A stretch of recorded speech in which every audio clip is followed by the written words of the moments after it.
Yo, what's going on, guys? I'm here to bring you a kind of a high quota guide in Lethal Company.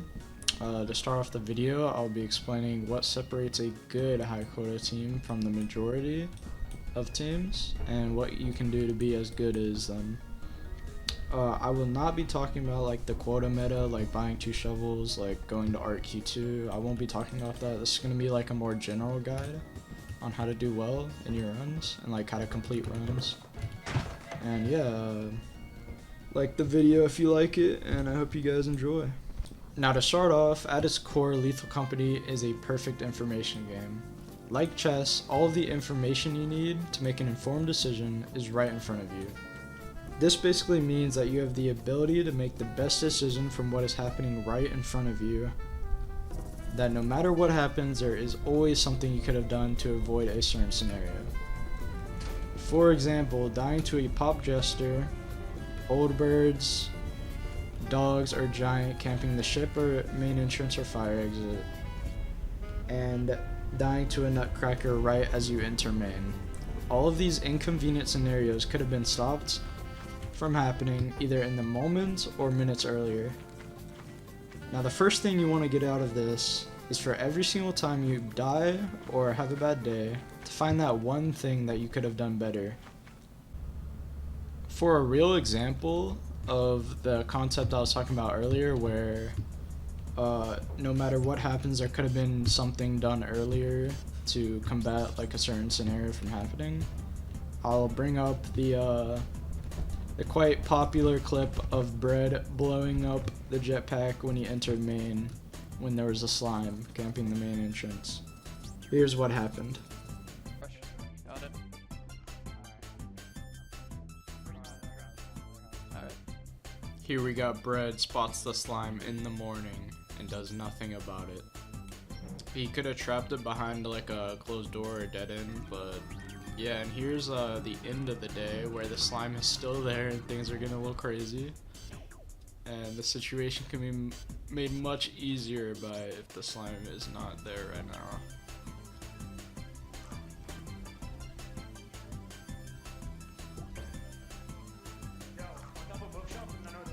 Okay, I can't, And then there's another mistake, Lamb dying to the coil. I fell. And then here's another mistake of Bread keep on missing the bookshelf when there's just one item left. We basically full cleared this day, but we're just going for this one item on the bookshelf. And another mistake was that Mason died earlier in the day, so now it's just me and Bread. To be fair, I could have definitely done a lot of things like better, such as trapping the slime, because I definitely knew it was there earlier in the day.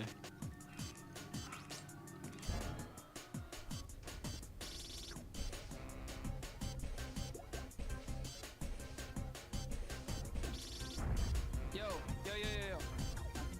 I know where it is, It's on top of the left bookshelf. There's a coil and slime. It's fucked up. I don't want to risk anything here. And then here we have Bread saying, I don't want to risk anything yet.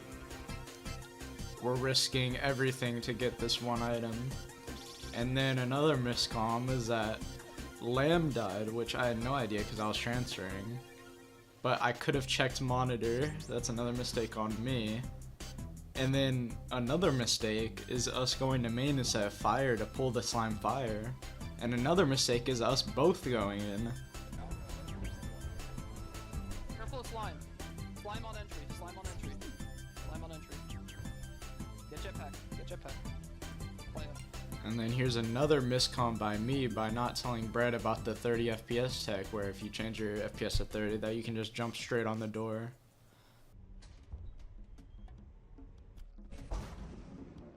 No! I said slime on entry. Get jetpack. As you can see, there were a lot of mistakes by everybody that could have led to this not happening. And since then, we have never died to a slime camping main entrance. Now, actually getting better at the game comes with time and practice, as you actually have to learn from your mistakes and improve. This improvement can be seen in your game sense and actual mechanics. The mechanics can be categorized as fighting, movement/looting pathing, and performing tech. If you're bad at fighting AI, or more importantly predicting AI, I'd suggest loading up into Imperium and practicing fighting against them and seeing what they do normally. I would also suggest looking at the multitude of guides Alter Ego and Bread has put out. Now if you're bad at movement or loot pathing, I would suggest running solo high quota. Now I don't actually mean loading up a fresh save and playing an actual solo high quota run, but I mean loading up a save with some shovels and jetpacks and going to Artifice and playing the day as normal. Make sure when you die or complete a day, you save scum so you can reset and practice more.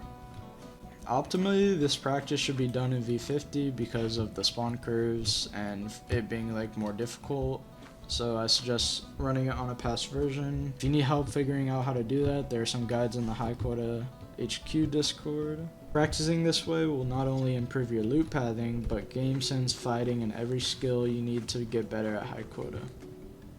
If you do this, your skill will massively increase compared to running V56 High Quota with 4 other people, where your mistakes don't actually cost you that much. Now, if you want to train game sense, it comes with learning from your and other people's mistakes. To do this, you basically need to be playing the game, but if you're not playing the game, then you can practice game sense by just watching someone else play and imagine playing it from their perspective. So basically, just every single thing they do, just come up with ideas of what you would do, and then after some time pass, check whether if your idea was better or their idea was better, and then learn from that. I need to get to the point where it's reasonable to believe that as more monsters spawn, the likelihood of something bad happening increases. The only way to lessen this effect is to lessen your time in the interior. Now this is actually the main thing that separates good teams and bad teams. To loot efficiently, there are a ton of strategies your team can use, such as using light mechanics to see dead ends earlier, scanning to see deads earlier, sprinting through dead ends,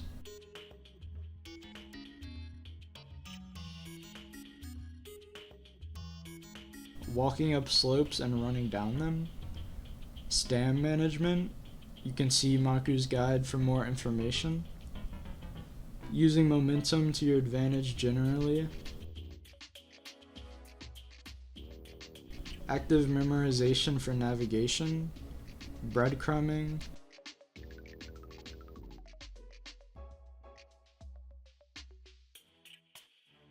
and juggling.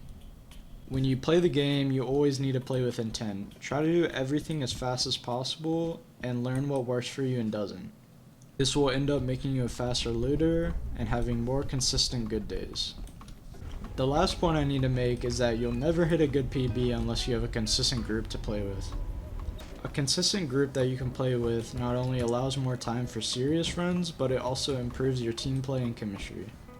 To make a consistent group to play with is the hard part, however, but by joining the High Quota HQ Discord, making friends in the community, messaging people you had a good experience playing with, or using that looking for team or looking for player channels, can all have a higher chance for you to create a group. Now that's all I have for you today. If anyone has any questions about what I just talked about, please feel free to leave them in the comments, or on the High Quota HQ Discord. I hope you all enjoyed, and I'll see you guys next time.